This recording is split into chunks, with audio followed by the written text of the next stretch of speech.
आजादी और गृह युद्ध। कल हम लोग हनोई समझौता तक पढ़ लिए थे। थोड़ा कम कीजिए फैन को। हनोई समझौता तक पढ़ लिए थे। आज हम लोग पढ़ेंगे आजादी और गृह युद्ध। अच्छा, हनोई समझौता में क्या हुआ था? तो जो फ्रांस था वो आपका टोकिन पर क्या किया हुआ था? अधिकार किए हुआ था। और विदेशी मामला का देख रेख भी कौन कर रहा था? फ्रांस। बाकी आपका जो राजतंत्र था वो वियतनामियों के पास था। अब वहां पे जब देखिए, अब उसके बाद में जब हम लोग को पढ़ना है आजादी और गृह युद्ध। वियतनाम क्या पूरी तरह से आजाद हो चुका था? नहीं, अभी भी उसके कुछ हिस्सों पर फ्रांस का अधिकार था। और विदेशी मामले पर भी, मतलब जो देश विदेश से जो लेन देन होंगे उसका देखरेख, उसका हिसाब कौन करेगा? फ्रांस करेगा। तो वियतनामी अभी भी पूर्ण तरह से आपका आजाद नहीं थे। अब आजाद नहीं थे तो यहाँ पे वो लोग आजादी चाहते थे, इसके लिए उसके यहाँ वियतनाम में क्या हुआ? युद्ध हुआ।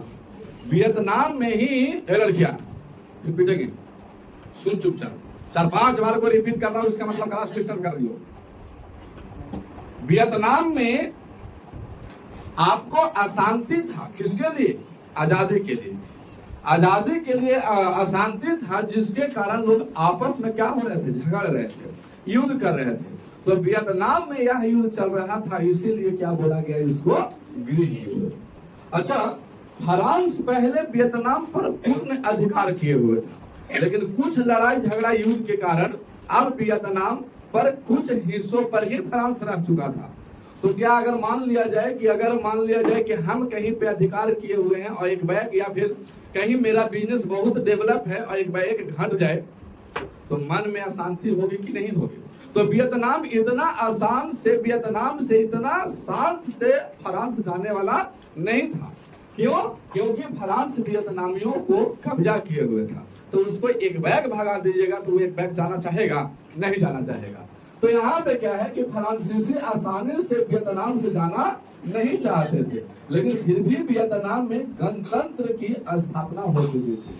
और वहां पे जो दक्षिणी वियतनाम जो था, वहां पे बायो दाई का सरकार था, और वो सरकार को, है ना, एक कठपुतली की तरह इस्तेमाल करना शुरू कर दिया। तो कोचिन चीन में सरकार को कैसा यूज कर रहा था? कठपुतली की जैसा। कठपुतली का मतलब जो आपका आदमी तो है लेकिन काठ का है, मतलब लकड़ी का है, मतलब उस टाइप के गुड़िया टाइप के। जैसे कहने का मतलब एगो मुखिया होता है या फिर किसी का मम्मी सरपंच हो गया, उनके पापा काम धाम करते हैं, तो वो कठपुतली टाइप के केवल बैठी हुई हैं और काम कौन करेगा? उनके हस्बैंड या फिर जो उनके बच्चे हैं, उनके पापा। तो एक कठपुतली टाइप करके वो पद था, किसका? बायो दाई का। तो यहाँ पे क्या हुआ? वहां पे अन्नाम के पूर्व में कौन सम्राट था? बायो दाई। और इसे बुलाया गया, फ्रांस ने बुलाया। कहाँ? फ्रांस की राजधानी कहाँ है? पेरिस। वहां पे बुलाया और बुला करके और उसे कैसे शासन करना है, कैसे ना करना है, क्या करना है, मतलब जो हम कहेंगे वही करना है, ये सब सारे बात बायो दाई को बता दिए। अब यहाँ पे क्या हुआ? तो जब ऐसा पता लगा कि बायो दाई आखिर तो वियतनाम का है, लेकिन फिर भी बायो दाई वही करता है जो फ्रांस कहता है, तो इसमें अशांति फैली वियतनाम में। और वियतनाम में अशांति फैला तो इन्होंने एक युद्ध अपनाया जिसको बोलते हैं छापामार युद्ध। छापामार का मतलब क्या होता है? एक बार 10 को निकला और मार धार करके और फिर लुका के। जैसे मान लीजिए कोई व्यक्ति कहीं से आ रहा है, उसको मारना है, तो लड़के ने 10 को पुल में लुका रहेगा और एक बैग ऊपर चढ़ा, धार के लपेट के छोड़ दिया और फिर पुल के नीचे। तो ऐसे युद्ध को क्या बोलते हैं? छापा मार युद्ध। किसी को टारगेट कीजिए और जा करके और मार के अपने घर चल दीजिए, ऐसे युद्ध को क्या बोलते हैं? छापा मार युद्ध। तो छापा मार युद्ध करने के लिए कहीं ना कहीं तो एक जगह होना चाहिए था कि जाकर के उसमें लोग रुका जाए। तो इन्होंने पहाड़ी इलाका को चुना। हालांकि आज भी लोग पहाड़ी इलाका को ही चुनते हैं कि मार के और पहाड़ में चल जाओ, लुका जाओ, कोई खोज नहीं पाएगा। तो वियतनामियों ने छापामार युद्ध के लिए किस जगह को अपनाया? पहाड़ी इलाका को। और यहाँ पे जा करके और मार करके और पहाड़ी इलाका में जाकर के घुस के रहने लोग। हालांकि कुछ हद तक ठीक था। भैया अगर मान लिया जाए कि कोई कमजोर व्यक्ति है, उस पर आप दबदबा बनाए हुए हैं और उसके पास उतना लड़ने की शक्ति नहीं है, वो क्या करेगा? छापा मार युद्ध करेगा। छापा मार का मतलब हम मारेंगे और लुका जाएंगे, तुम खोजित रहना। फिर अगर टाइम मिला और एकाध होकर सिंगल देखेंगे, फिर ओकरा डूब देंगे और फिर लुका जाएंगे। तो ऐसे युद्ध को क्या बोला गया था? छापा मार।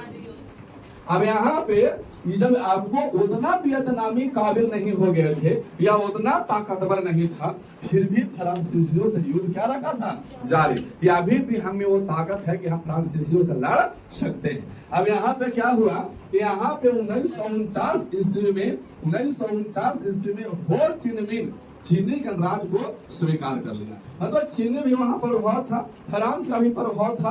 तो ये जो हो चिन मिन था, ये कहाँ का शासक था? वियतनाम के। लेकिन कुछ हद के कारण चीन वाला बोला कि हम तुमको क्या करेंगे? युद्ध में सहायता करेंगे, तुम युद्ध लड़ो और हम तुमको सहायता करेंगे। अच्छा, चीन वाला क्यों सहायता करना चाहता है? बिना मकसद के कोई सहायता नहीं करता है। एक बात एकदम गारंटी है, आपसे कुछ चाहिए, कुछ हासिल करना रहेगा, तभी ये व्यक्ति कोई किसी दूसरे को सहायता करता है। आज के जमाने में पहले भी लोग ऐसे ही थे। चीन वाला बोला कि हम तुम्हारे युद्ध को जारी रखेंगे, हम तुमको सहायता करेंगे, आप युद्ध लड़िए। अब इन्होंने हो चिन मिन बोला कि तो क्या, हमारा वाला नीति अपनाना पड़ेगा, हम जैसे कहेंगे तुमको ऐसे करना पड़ेगा। बोला कि चलो कोई बात नहीं, कम से कम सहायता तो कर रहे हो, सहायता करो, हम तुम जो कहोगे अंत में हम वो मानने के लिए तैयार हैं। तो चीन वाला बातों को या गणतंत्र को उन्होंने क्या किया? आदर्श रूप से क्या कर लिया? स्वीकार कि हे प्रभु, आप जैसा चाहो वैसा कहिए, केवल हमको युद्ध में क्या होना है? विजय होना है। इन्होंने बात को माना और इनके चीनी गणराज्य को बात को माना और इनको स्वीकारा। तब आ गया दिएन बिएन फू का युद्ध। ये दिएन बिएन कौन था? दिएन बिएन फू ये एक आपका राष्ट्रवादी थे, है ना, जो बिना कुछ लिए, बिना कोई अपने लाभ के देश के प्रति सेवा करना, फिर क्या कहलाता है? राष्ट्रवादी। अब इन्होंने ये जो युद्ध था वो लड़ा गया था 7 मई 1954। तो ये युद्ध हो कहाँ रहा था? किसके किसके बीच हो रहा था? ये युद्ध हो रहा था वियतनाम और फ्रांस के बीच। हालांकि जो ये युद्ध था, यह युद्ध जो है ना, निर्णायक युद्ध था। निर्णायक युद्ध मतलब जो यही युद्ध अंतिम बच गया और इसी से निर्णय हो जाएगा कि अब किसका पलड़ा भारी है। यहाँ पे फ्रांस रहेगा वियतनाम में कि वियतनाम में फ्रांस ना रहेगा। यही इसीलिए यह निर्णायक युद्ध था। और वियतनाम को क्या कर दिया? चीन यहाँ पे सहायता कर दिया और सहायता किया। जितना भी इसके पास गोलीबारी था, लड़ने का सामान था, सारे कुछ चीन से भेज दिया। कहाँ? वियतनाम में, है ना। और वियतनाम में हम बताए थे न्यूगेन को लपलपाती चिनगारी बोला गया था। हाँ, बताया था ना कल, लपलपाती चिनगारी। वहां से आदमी को बुलाया, खूंखार एकदम 6.5 फुट के ससुर, एकदम लगता था कि मतलब कोई भैंसा है, वैसा आदमी रहता था। आज भी देखिएगा नेपाल वाला आदमी को तो थोड़ी छोटा ही रहता है, लेकिन वो लोग पहाड़ी इलाका में पलता है, इसीलिए हम लोग से मतलब दुगुना तिगुना तो लोग जरूर कूदता है, फिटनेस में भी बरकरार रहता है। इसीलिए वो लोग को गोरखा पुलिस बोलते हैं। जब यहाँ भारत में आएगा ना तो गोरखा पुलिस देखिएगा, नटा रहेगा, घोड़ा लैकन रहेगा। अगर किसी को पकड़ लिया ना, मारेगा इतना हालत खराब कर देगा, हड्डी तक तोड़ देता है। समझ गया? एगो को मारा था दोनों तरह ऐसे, यहाँ पे वो पत्थर रख दिया था, पत्थर मतलब पत्थर, एगो जांग पर पत्थर रख दिया था और उल्टा लटका के मारा था, कमरिया टूट गया था। सोचो कितना हालत खराब करके मारता है लोग। समझ गया? ना मारेगा तो बोलेगा कि 10 वो ईंटा गला में टांग दे रहा है, माला नहीं है तुमको 10 दिन रहना है, और माला लेकर तुमको घुमाएगा गोले गोले। सोच रहा कितना बड़ा साजा है। एक वो ईंटा उठावे लगा देगा तो हालत खराब हो जाता है। मतलब एक वो ईंटा लेकर के तुमको दिन भर घूमना है और 5 वो ईंटा गले में लटका देगा, बोलेगा कि चलो घूमो, हमारा जहाँ जहाँ हम जाएंगे तुमको उसी लटका के घूमना है। तो तकलीफें है कि नहीं? वो लोग बहुत तकलीफ देता है गोरखा पुलिस। अब यहाँ पे क्या हुआ, जब चीनी लोग वहां से, यहाँ पे कुंफू वगैरह चलता है, हम लोग के यहाँ क्या बोलते हैं? कराटा, है ना। कराटा समझते हैं क्या होता है?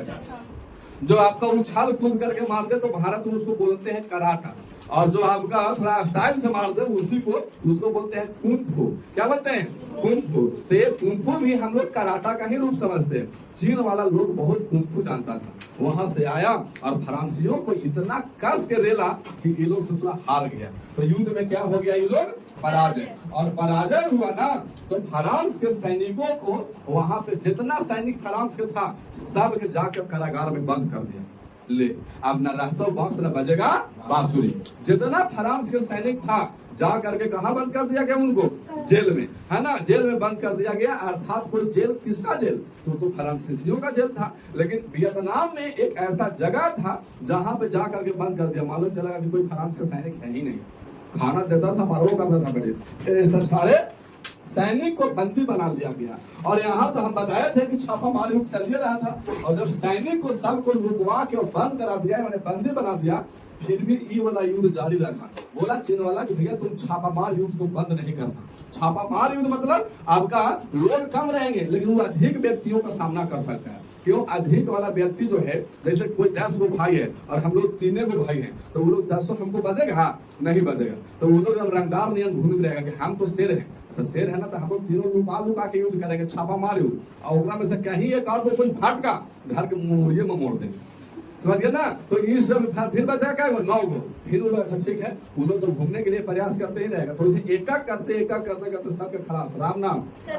इस टाइम से युद्ध को विजय बनाया जा सकता है। चीन बोला कि भैया तुम बहुत अच्छा युद्ध कर रहे हो, छापा मार युद्ध, ये वाला युद्ध को तुम अभी बंद नहीं करना। और यहाँ भी छापा मार युद्ध को क्या रखा? जारी। और चीन और रूस जब बाद में जब चीन को देखा गया कि चीन वियतनाम को सहायता कर रहा है, तो भैया चीन कुछ न कुछ हासिल करना चाहता था वियतनामियों से कि फ्रांस को हरा देंगे, फ्रांस चल जाएगा और उस हिस्सों पर इसका हम आपका कब्जा कर लेंगे। जब तक उन्हें से आ गया कौन? रूस ने देखा जो चीन के मकसद हम समझ रहे हैं, बोला कि ठीक है तनी हम भी इंटर करते हैं। वियतनामियों को बुलाया, भैया आइए तनी दियन बाबू इधर आइए। चीन से केवल सहायता क्यों ले रहे हैं? चीन अगर कल के बोलेगा कि फ्रांस को हरा दिए तो हमको इतना राज्य दे दो, हमको इतना वियतनाम दे दिए, हम कब्जा करेंगे इतना पर, तब तुम क्या करोगे? बोला कि हाँ सरकार, ये तो बहुत बढ़िया बात बता रहे हैं। बोला कि आप आइए हमारे यहाँ, हम भी आपको सहायता करेंगे। तो इन्होंने रूस भी इसको सहायता करना शुरू कर दिया। किसको? वियतनाम को। अब यहाँ पे जब फ्रांस जीत गया, सॉरी फ्रांस हार गया, तो क्या होगा? वियतनाम थोड़ा सा अस्थिर का, चैन का सांस लिया। जब तक न समझते बात को कि घर में जाते अगर सुख हो जाएगा तैयो कलश हो जाता है, और जाते गरीबी भी है मैंने दुख है तैयो कलश होता है। कलश का मतलब दुख है ना। अब यहाँ पे जब ठीक ठाक हुआ, जब वियतनाम रूस और चीन के सहायता से जीत गया, तो वियतनाम का क्या हो गया? विभाजन। विभाजन का मतलब बंटवारा। क्या हुआ? बंटवारा। अच्छा ये बंटवारा क्यों? जब उन्होंने इस समय देखा कि रूस और चीन वियतनाम को सहायता कर रहे हैं, तब तक एंट्री हो गई थी किसका? अमेरिका का। अमेरिका वाला जैसे ही आया, जहाँ कहाँ रूस गया कहाँ चीन गया कोई गारंटी नहीं है। देखा कि भैया अब तो फ्रांस को सहायता करने के लिए कौन आ गया? अमेरिका। जैसे ही फ्रांस हारा, वैसे हार गया तो फ्रांस चला गया। यहाँ सैनिकों को बंदी बना लिया गया था। अब इसके पास, फ्रांस के पास कुछ था नहीं, जब तक एंट्री किसका? अमेरिका का। और अमेरिका आया तो वहां पे कहा कि भैया देखो, अगर तुमको लड़ना है तो हमसे लड़ो, हम तुम्हारे क्षेत्र पर कब्जा करेंगे। इन्होंने बोला कि भैया ये तो बात गलत है, हमको आपसे तो कोई ताल्लुकात नहीं, हमसे आपका कोई विरोध नहीं, विरोध है ही नहीं, तो आप ऐसा क्यों कर रहे? बोला कि हम करेंगे, हमको भी वियतनाम चाहिए। तो इन दोनों पर जब अमेरिका बोला कि हमसे अगर वियतनाम को आजादी चाहिए तो तुमको अमेरिका से लड़ना पड़ेगा। अभी तो तुरंत जाके वियतनाम विजय ही हुआ था। बोला कि हमारे पास अभी कुछ है नहीं भैया, आप दूसरा को चढ़ाई कर दिया है, तो चलो हम एक समझौता करते हैं। क्या करते हैं? समझौता, है ना। उस समझौता का नाम क्या है? जिनेवा समझौता। और जिनेवा समझौता किसके बीच हुआ? तो वियतनाम और अमेरिका के बीच। पूछ लेता प्रश्न कि जिनेवा समझौता किन दो देशों के बीच हुआ था? तो वियतनाम और अमेरिका के बीच। और ये अमेरिका ने आपका समझौता किया, और ये समझौता किया तो कहा कि लाओस और कंबोडिया स्वतंत्र है। लाओस और जो कंबोडिया है वो स्वतंत्र है।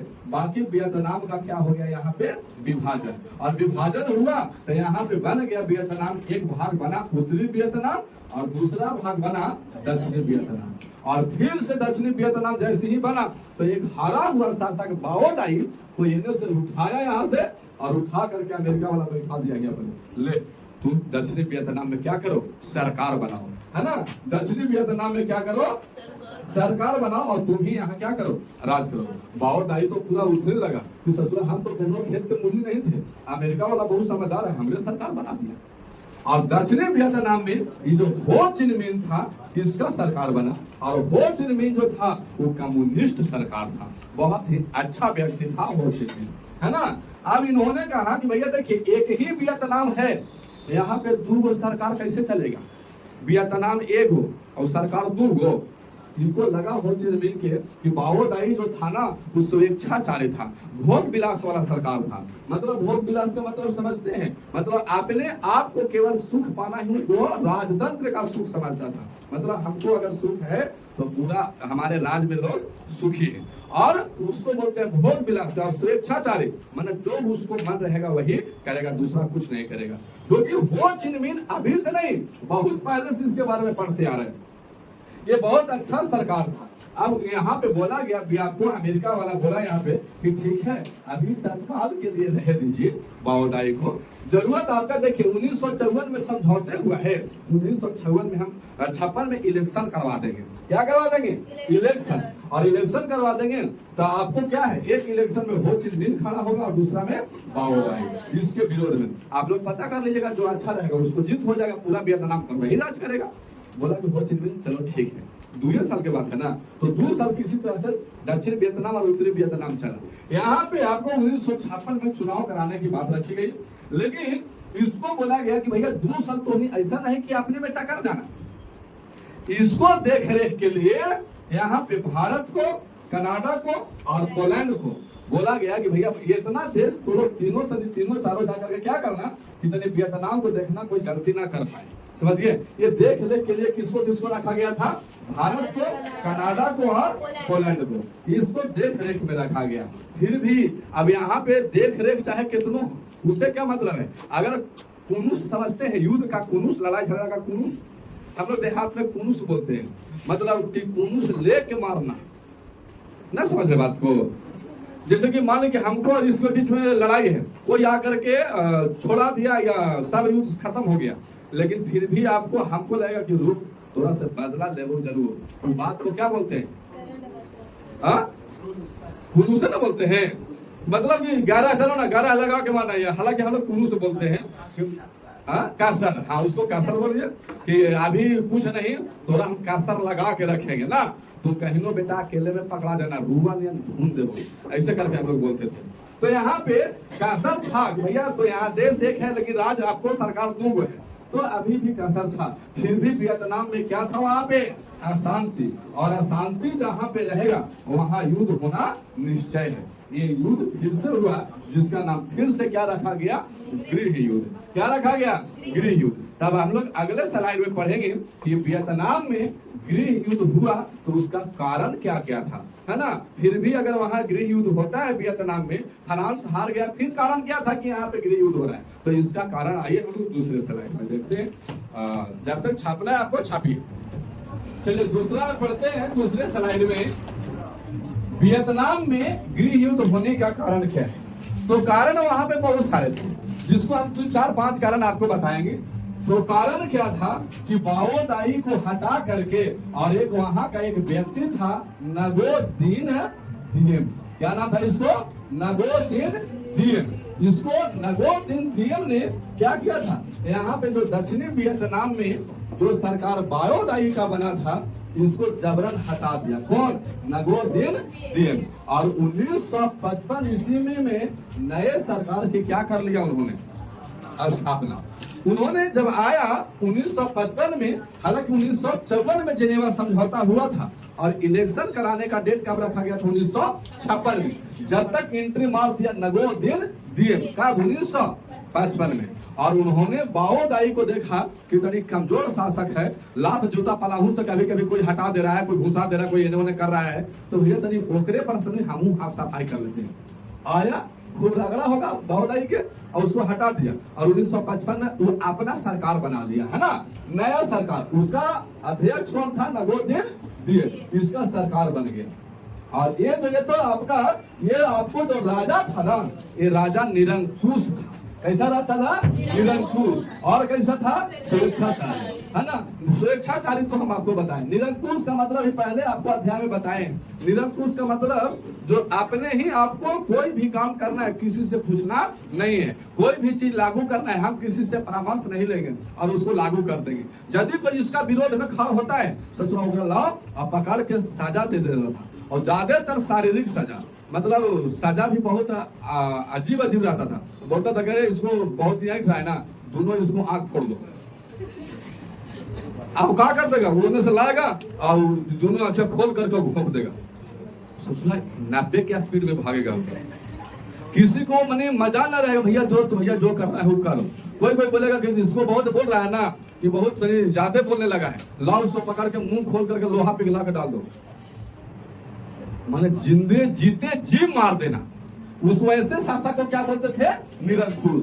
और यहाँ पे ये तो पहला कारण हुआ। क्या पहला कारण? कि आपको नगोदिन बायोदाई को हटा करके अपना नया सरकार स्थापित करना, और राजा जो था वो नगोदिन निरंकुश और कैसा था? स्वेच्छाचारी। इसके बाद ने क्या किया?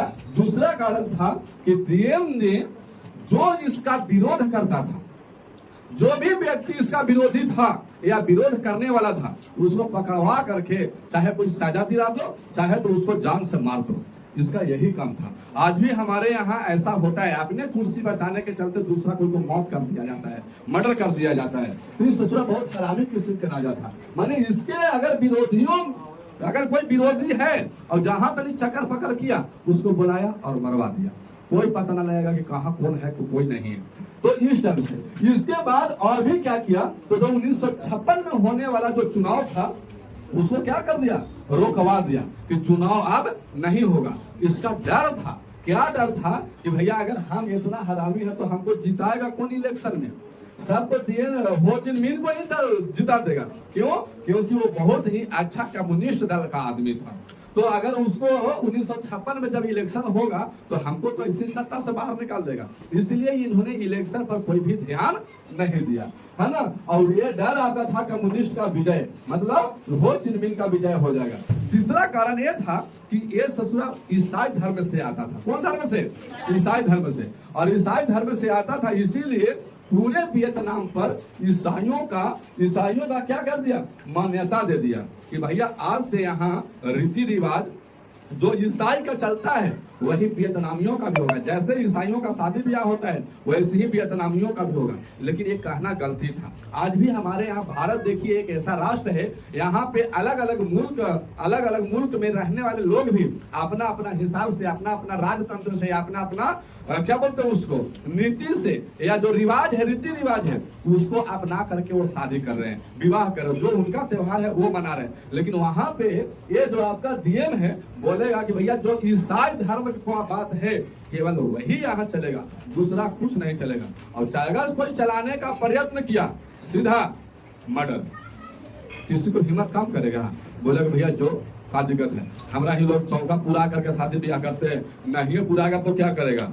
तो आपको उठाएंगे और ट्रिक करके ले आएंगे, भैया चल जिंदगी बची तो घर में वो कोठी डरने घूस करके चौका पूरा के हो अपना मना ले सकते नहीं। तो इस टाइप की बात है। यहाँ बौद्ध धर्म को क्या कर दिया गया? गैर कानूनी ठहराया गया। गैर कानूनी का मतलब क्या? ये जो धर्म है ना ये बहुत खराब है, ये धर्म जो है ना ये बहुत ही निंदा काम करने वाला है, इसीलिए कानून के अंतर्गत तो होना चाहिए। क्यों? क्योंकि आपका वियतनाम में बौद्ध धर्म का प्रचलन था और इसको गैर कानूनी ठहरा करके और ईसाई धर्म को क्या कर दिया? ईसाई धर्म को आपको यहाँ पे मान्यता दे दिया। इसके बाद 1960 तक शासन के विरुद्ध नेशनल रिवोल्यूशन फ्रंट का स्थापना किया गया। मतलब NLF, नेशनल लिबरेशन और फ्रंट, नेशनल लिबरेशन फ्रंट, इसका हिंदी में कहूं तो राष्ट्रीय मुक्ति सेना का गठन किया। कौन? ये आपको सरकार डीएम ने। और इसके बाद में आपका 1963 ईस्वी में डीएम का क्या हो गया? हत्या। ससुरा को पकड़ करके मार दिया उसको। जो ज्यादा अगर प्रचलन ज्यादा खराब कर रहा है उसका मृत्यु तो एक दिन निश्चित है। तो 1963 में डीएम को क्या कर दिया गया? हत्या, और गृह युद्ध का क्या हो गया फिर से आरंभ। और अमेरिका को मानना था ऐसा, अमेरिका ऐसा मान रहा है कि ससुरा बहुत वियतनाम में गृह युद्ध हो रहा है। इतना होने का कारण क्या है, घर में लड़ाई इतना हो क्यों रहा है। तो आज भी अगर मान लिया जब वियतनाम में इतना बार गृह युद्ध हुआ, अमेरिका को ऐसा लग रहा था कि यहाँ जो आपका हो चिन मिन है ना, हो चिन मिन जो है, हमको लगता है कि यही इसी के कारण वहां पे गृह युद्ध हो रहा है। जब न तब यह आपको उस्का दे रहा है, सब अपने में लड़ झगड़ जा रहा है। अमेरिका ने इसको टारगेट कर लिया, किसको, हो चिन मिन को, और टारगेट किया तो 1965 से 72 तक, 1965 से 72 तक ऐसा मानना था कि लगभग अपना सेना वियतनाम में 3403 कितना इकाई सैकड़ा हजार 10,000 लाख 10 लाख 34,03,100 3,100 का मतलब 3100 ना होता है। 34,03,100 सेना भेज दिया कहाँ, अमेरिका में, सॉरी वियतनाम में भेज दिया। कौन, अमेरिका वाला। अमेरिका वाला जब इतना सेना उतारा तो वियतनामियों को तो हालत खराब कि भैया आप कने भागेगा रे। और हो चिन मिन को क्या किया, 2 दिसंबर 1969 में हो चिन मिन का क्या कर दिया गया, मृत्यु। ये इसका हो चिन मिन का 2 दिसंबर 1969 में इनका मृत्यु हो गया। हालांकि गृह युद्ध का कारण क्या हो चिन मिन थे नहीं। और वहां के जनता, ऐसा बोला जाता है कि जितना द्वितीय विश्व युद्ध में जर्मनी पर जितना 4-5 देश मिल करके जितना बम ना गिराया था, उतना बम वियतनामियों पर कौन गिराया, अमेरिका अकेले। द्वितीय विश्व युद्ध में 4-5 देश मिल करके भी जितना बम जर्मनी पर नहीं गिराया था, उतना बम अकेले अमेरिका किस पर गिरा दिया, वियतनाम पर। वियतनामियों में होड़ लग गई। अब क्या करे, वहां पे आपको बम भी बहुत विस्फोट लाया गया था। विस्फोट क्या लाया गया था, एक बम का था नाम नापाम। क्या नाम था, नापाम। नापाम बम जो था ना, वो अगर छोड़ दिया जाए तो आवाज ज्यादा ना करेगा, लेकिन जा करके आदमी में सट जाता था, है ना, सट जाता था। इतना छिपा जाके सट गया, और सट करके वहां जलते रहता था नापाम बम।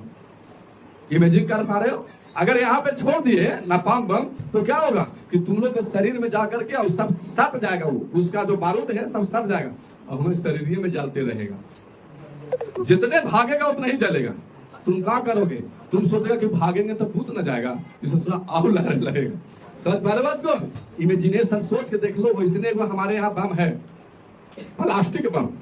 इतना मनी प्लास्टिक जुगाड़ कर लो, इतना मनी प्लास्टिक जो आलू प्याज लाते हो, और इमेजिन करो हाथों पर रख करके कोई जला दे आपको, साथ करके भी शरीर में जलते रहेगा, नहीं जलते रहेगा। तो बाप रे मैया गे नानी बचाओ दादी से भी कहना है, आफत में कहते रहेगा। तो इसने था नापाम बम। इसके बाद फास्फोरस बम भी छोड़ा गया। और भी क्या है, तो एक आपको बम था एजेंट ऑरेंज। क्या नाम था, एजेंट ऑरेंज। इसका जो बाहरी कवर था ना, इसका ऑरेंज कलर का होता था, इसीलिए इस बम को बोला गया था एजेंट ऑरेंज। इसमें केमिकल था, और केमिकल था ना ऊपर से छिड़काव करने वाला केमिकल था। मतलब आदमी के तो ससुरा मारवे किया अमेरिका वाला ने वियतनाम के आदमी को तो मारवे किया ना बम से, लेकिन एकदम इतना भूत सवार था कि लाया एगो एजेंट ऑरेंज। इसका करोड़ों डिब्बा लाया था। ऐसा बोला जाता है कि 1 करोड़ से भी अधिक डिब्बा लाया था एजेंट ऑरेंज। एक केमिकल था, और इस टाइप का केमिकल कि जहां पे छिड़क देगा, छिड़कना का मतलब छिटना, हाँ छिड़कना, वही जो भी बात समझ पा रहे हो। और जहां पे अगर छिड़क दिया, छिड़कना मतलब छिटना, जहां पे छिट दिया वहां पे वो क्या होता था, बंजर हो जाता था। माने जे पेड़ पर तनी मनी चल गया है ना, एजेंट ऑरेंज का केमिकल रासायनिक रिएक्शन था, वो जहां चल गया वो पेड़ में सूख गया, मतलब वो बंजर हो गया। अगर खेत में चल गया तो खेत की मिट्टी बंजर हो जाता था। सोच के देख लो, अगर आदमी अगर बम से नहीं मरा होगा तो वैसे खाइला पीला बिना मर जाएगा कि नहीं। वहां ऐसा बताया गया था कि यह युद्ध में आदमी के साथ साथ वहां के प्राकृतिक वातावरण के साथ भी अमेरिका युद्ध किया था। और ऐसा इतिहास गवाह है कि वहां बहुत दिन तक लोग विकलांग जन्म लेते थे, जो कुछ लोग बच गए थे, है ना, ऐसा हो गया था। वहां का जो कृषि करते थे उसको खाने से लोग डरते थे। एजेंट ऑरेंज इतना खतरनाक था। इसके बाद में अमेरिका इतना से भी नहीं माना, बोला कि अभी अभी तो ये तो उत्तरी वियतनाम में है ना, क्योंकि उत्तरी वियतनाम में हो चिन मिन था। यहाँ पे कहा था उत्तरी वियतनाम में हो चिन मिन, तनी इसका नजर पड़ा दक्षिणी वियतनाम में। जैसी इन्हें से लड़ के गया तो देखा कि वो दक्षिणी वियतनाम, आइए तुमको सलाम करते हैं। यहाँ गया दक्षिणी वियतनाम में, और डर तो था ना, जैसे कि मान लिया जाए कि राम दहर में सबके कुछ आया उन्हें से काट रहा सबके, बिकुआ वाला का अस्थिर रहेगा। बोला कि भैया तनी उन्हें 4-5 आदमी वाले साहब के काट दे रहा है हो, ये ले भाग, और ना भाग लेगी रंगदार ने घूमेगा तो रुको 10 दिन बाद यहाँ आ जाएगा। अमेरिका पहुंचा कहाँ? दक्षिणी वियतनाम। सॉरी, कहाँ पहुंच गया? दक्षिणी वियतनाम में। कहाँ पहुंचा? दक्षिणी वियतनाम। और दक्षिणी वियतनाम में गया तो जो भी वहां के पुरुष थे एक का एक को मारना शुरू किया, है ना। ये माइली क्या था? तो दक्षिणी वियतनाम में एक जगह है जिसका नाम था माई ली। क्या नाम था? माई ली। और ये माइली एक जगह है, वहीं पे हत्याकांड हुआ था। तो इस हत्याकांड का नाम क्या हो गया? माइली हत्याकांड। और कब घटा था? 1968 में घटा था। और यह जो है ना पूरे गांव को अमेरिका ने जा करके और घेर लिया। कौन गांव के? माइली के। और ये ने उन्हें सेना के कमी था, 34,03,100 सेना जा करके गोले गोले घेर लिया। उन्हें निकला था तो 2 बंदूक होने से ढांढा टिप दिया, कहानी खत्म। राम नाम।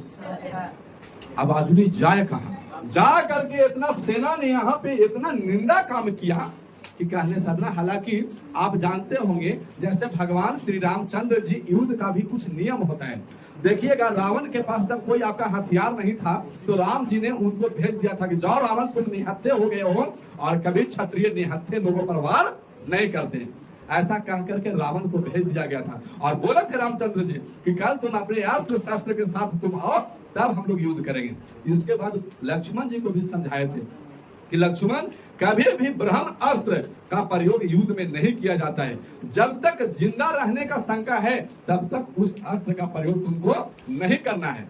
तो इसीलिए लक्ष्मण जी को बाण भी लगा था, लेकिन हनुमान जी संजीवनी ला करके वहां दिए थे तो लक्ष्मण जी का जान बचा था। क्यों? अगर चाहते तो लक्ष्मण ने ब्रह्म अस्त्र का प्रयोग करके मेघनाथ का युद्ध को समाप्त कर देते, लेकिन इन्होंने ऐसा नहीं किया, है ना। लेकिन अमेरिका को कौन समझाए? ससुरा ये लोग लोल होगा। एक निहत्थे व्यक्ति पर, कोई निहत्थे व्यक्ति पर जा करके तुम गोली चला दोगे, ये कहाँ का नियम है? आज कोई मान लिया कि कोई बूढ़ा या बूढ़ी हमारे सामने आए और हम उसको मार के मुआ दिए तो कौन हम बहुत बहादुर हो गए? नहीं, तनी अपने बराबरा में लड़ाई करो और जीत जाओ, तब नहीं बहादुरी है। अमेरिका ने ऐसा सोचा नहीं और आया दक्षिणी वियतनाम में माइली में, और यहाँ पे चारों तरफ से लोगों को घेर लिया। और वहां जितना भी पुरुष थे माइली में जितना पुरुष थे सबको क्या कर दिया? मार दिया। और वहां पे कैसों लोग आते छुपाते, मैंने वह लाश का ढेर बना दिया गया। कोई लाश को फूंकने वाला या दफनाने वाला नहीं था वहां पे। ओकरे में एगो बूढ़ा आदमी गोली के डर से ऐसी मैंने अधमारू हो गया, लगा नहीं था उसको, लेकिन अधमारू मतलब आधा उसका जान देख करके चला गया। सोच के देखो, अगर तुम लोग एक साथ 20 को लाश को देख लिया और तुम वहां अकेले है, क्या करोगे? दिमाग खराब हो जाएगा, नहीं हो जाएगा? जैसे कि पोस्टमार्टम तो घर में चल जाओ, गया में मेडिकल है पोस्टमार्टम घर, अनुग्रह नारायण मगध मेडिकल कॉलेज, वहां पे चल जाओ। वहां पे वो घर है लगभग 50 फुट लंबा 50 फुट चौड़ा। ओकरा में ऐसे आपको बनाया हुआ है सबका, ऐसे 6 फुट लंबा और 3 फुट चौड़ा, और एकरा पर एगो लाश बिछाया हुआ है ना। इस टाइप से आपका लाश बिछाया हुआ है। फिर एगो बगल में डेस्क बनाया हुआ है, एकरो पर एगो लाश बैठा हुआ है। 50 गो लाश रहेगा एकरा में। और जाएगा डॉक्टर लोग वहां पे। हालांकि पोस्टमार्टम हम ये नहीं कहेंगे कि डॉक्टर करते हैं, डॉक्टर कुछ लोग होते हैं, लेकिन ससुरा एकदम मतलब जल्लाद नियन आदमी रहता है, करता है। जल्लाद का मतलब एकदम भूचेंग करिया। अब कोई जरूरी नहीं कि एकदम भूचेंगे रहेगा कोयल जैसा, वैसा नहीं, मतलब रहेगा और पूरा एकदम हट्टा कट्टा और जाएगा। हम करवाए थे वो अपने भाई का पोस्टमार्टम, जो एक्सीडेंट से रोड एक्सीडेंट में मर गया था, तब हम लोग उसको लेके गए थे। और जब बोला ना कि जाके उसको घर में रख दीजिए, वहां गए तो केवल एक चादर ओढ़ाया हुआ था, इसी 50-30 लाश को देखा। हम ससुरा के लोगों से ढकेल दिए अपने भाई को, हम तो वहां रहना हमारे बस की बात नहीं है। और वहां जा करके सर का चीर फाड़ प्लास्टिक में बांध करके लेके जाओ, समझ लिया। इसी को बोलते हैं कि आपको जिंदों में कोई आपको अच्छा कर्म ना करोगे ना, तो जिंदों में भी तुमको पनाह नहीं मिलेगा। इसलिए कर्म को अच्छा रखिए। अब यहाँ पे सब व्यक्ति को मार दिया गया, एक वृद्ध व्यक्ति वहां पे बच गया।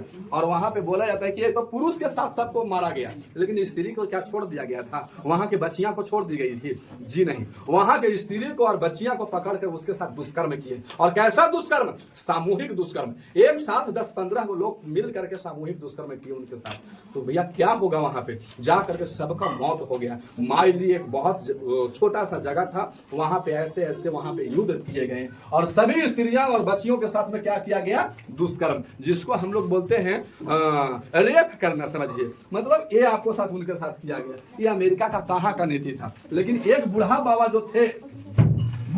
जो थे, ये वृद्ध व्यक्ति जब बचे तो वहां पे जा करके टीवी रिपोर्टर के पास, प्रचारकों के पास, अखबारों में जा करके छपवा दिया कि हमारे यहाँ एक जगह है वियतनाम में, कहाँ? दक्षिणी वियतनाम में एक जगह है जिसका नाम है माइली, और यहाँ अमेरिका के सेना ने हमारे बच्चों के साथ में ऐसे किया। हमको कोई दिक्कत नहीं था कि तुम जाकर के हमारे पुरुषों को मार दिया। पुरुष लड़ने गया था तो मार दिया, अच्छा किया। जैसे कोई अगर हमको से लड़ने आए, किसी का गार्जियन, अब हमसे, सॉरी हम अपने पर एग्जांपल नहीं देंगे क्योंकि हम वैसा व्यक्ति हैं। कोई किसी से लड़ने गया, चलो व्यक्ति मान लिया जाए कि एक व्यक्ति है, ये लड़ने गया इससे, ये व्यक्ति यदि इसको मार देता है, कोई बात नहीं है, जान से मार दो, ससुरा के आंख निकाल लो, कहीं तू कुछ कर दो, कोई दिक्कत नहीं। अब क्या बात है इसको कि इसके बच्चे के साथ मरना, बच्चों के साथ में दुष्कर्म करना? बच्चों ने क्या किया है? बच्चा आपके साथ लड़ने आ रहा था? नहीं। वहां की स्त्रियों को क्या है? ऐसे तो बोला जाता है कि मतलब मर्द को कभी स्त्री पर हाथ उठाना नहीं चाहिए। तो इन्होंने इतना सेनाओं ने अपने सामूहिक मिल करके और एक दो को सारे गांव की स्त्रियां को पकड़ा, उसके साथ गलत दुष्कर्म किए। हालांकि ये बहुत निंदनीय है, ऐसा अमेरिका को नहीं चाहिए था। और एक वृद्ध व्यक्ति ने बताया कि वहां जाकर के छपवाई कराया।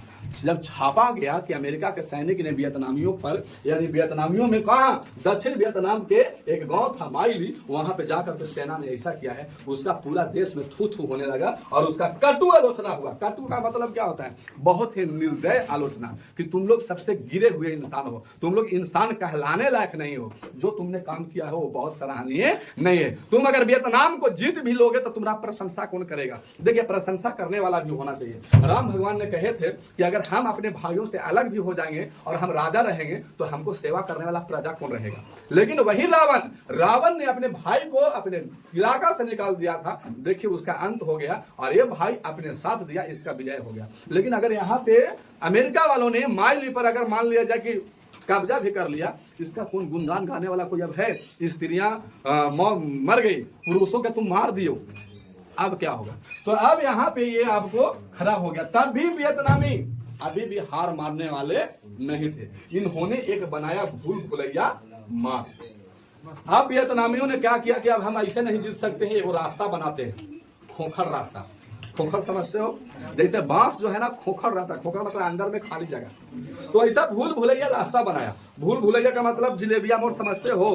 कहीं कहीं ऐसा जगह पे चल जाओगे कि तुम दिन भर घूमते रहोगे, मालूम चलेगा कि दिन भर घूम करके वही जगह पे आ गए। ऐसे होता है, मतलब तुम भुला जाओगे। सागरो एक के, जैसे कि कहीं पटना में चले जाओ तो देखिएगा ना, सागरो तो घर वैसने बनल है और सागरो इसी बात को प्रचार किया हुआ रहेगा। मालूम चलेगा कि ध्यान से देखोगे, वो हमको जाना था वो, लेकिन घूम के तो हमें यहीं आ गए। वैसा रास्ता को तो चारों तरफ घूम करके अपने जगह पे आ जाए, वैसा वो बोलते हैं भूल भुलैया मार्ग। इन्होंने बोला कि रुक, तुमको सिखाते हैं। युद्ध को थोड़ा सा विराम दिया, इन्होंने बना दिया भूल भुलैया मार्ग और ऊपरे पर पोस्टर बना दिया। किसको? हो चिन मिन। क्या बनाया? हो चिन मिन। हालांकि हो चिन मिन का तो मृत्यु हो गया था ना 2 दिसंबर 1969 में, लेकिन ये रास्ताइया के नाम, पथ का नाम, जैसे कि हम लोग देखते हैं दशरथ मांझी पथ, घूमने जाते हैं ना, तो जो रास्ता काट के बनाया है उस पथ का नाम क्या है? दशरथ मांझी पथ। अब इन्होंने मारा तो, लेकिन वियतनाम में वो इतिहास था हो चिन मिन के, और ये रास्ता बनाया भूल भुलैया मार्ग। और ये इतना बढ़िया मार्ग था कि कोई दूसरा कोई एकरा में घुस करके बाहर निकल ही नहीं सकता था। ये रास्ता कहां से जुड़ा हुआ था? तो लाओस, कंबोडिया और उत्तरी वियतनाम होते हुए दक्षिणी वियतनाम तक लोग चल जाते थे। लेकिन कौन जाते थे? जिसको देखल रहेगा वही आदमी जाता था, और जिसको नहीं देखल है उसे थोड़ा घूम घूम के घूमे पर रह जाता था। अमेरिका वाला ने यहाँ पे आया, देखा कि तनिक हम इसको तो निरीखते हैं, और जैसे ही कोई आया ये लोग मारना शुरू कर देता और ओखरे में दफना देता था नीचे ही। ऐसा बोला जाता है कि 20,000 व्यक्ति जो है ना उत्तरी वियतनाम से कहां चला गया था, दक्षिणी वियतनाम में। माने ये लड़ाई जो माइली हत्याकांड हो रहा था वो कहां हो रहा था, दक्षिणी वियतनाम में। और उत्तरी वियतनाम वाला तो अलगे था, दक्षिणी वियतनाम अलगे था। जब रास्ता को पता किया उत्तरी वियतनाम में तो लोग भुला भुला के कहां चले थे, दक्षिणी वियतनाम में। संख्या बढ़ के दक्षिणी, इसके बाद वहां पे जो सैनिक जो पहुंचाता था इसी रास्ता से। और अगर किसी को अगर घायल हो गया कोई था, इसलिए ये रास्ता युद्ध के नजरिए से बहुत ही अच्छा था। इसके बाद अमेरिका वालों ने चाहता इतना बम फेंक देंगे ना एक पर कि रास्ता क्या माने खोखर से धोसर हो जाएगा, ऐसे सोचिए। ये लोग ससुरा अमेरिका वाले आया यहाँ और इसको पर बम गिराया, लेकिन बम जब गिराता था तो युद्ध को छोड़ देता था, जो तो गिराओ तोरा पास अपने बम एक दिन खत्म हो जाएगा और तब तुम लोग पर हम चढ़ाई करेंगे। इन्होंने क्या किया, खराब जब होता था अमेरिका वालों ने बम गिराता था, युद्ध को छोड़ दिया और फिर से रास्ता अपने से छाछू लेता था। छाछू मतलब लोग खुद से मरम्मत कर लेता था। और ये था आपको हो चिन मिल भूल भुलैया मार्ग। कल हम लोग पढ़ेंगे कि क्या कोई स्त्री बची थी तो उन स्त्रियों ने क्या भूमिका निभाया, तो उनमें आपको 2 बहन के बारे में बताएंगे जिनका नाम था ट्रंग बहन। क्या नाम था, ट्रंग बहन। उन्होंने आपको युद्ध में माने कह सकते हैं कि जैसे लक्ष्मीबाई थी उस समय, उस टाइम ये दोनों बहन और यहाँ पे गया और अपने जेंट्स लोग के साथ में अपने दोनों बहन खूब युद्ध लड़ा था। कल हम लोग देखेंगे आपका ट्रंग बहन के बारे में। और कल ये चैप्टर का अंतिम दिन रहेगा। जय हिंद, जय भारत। जाइए,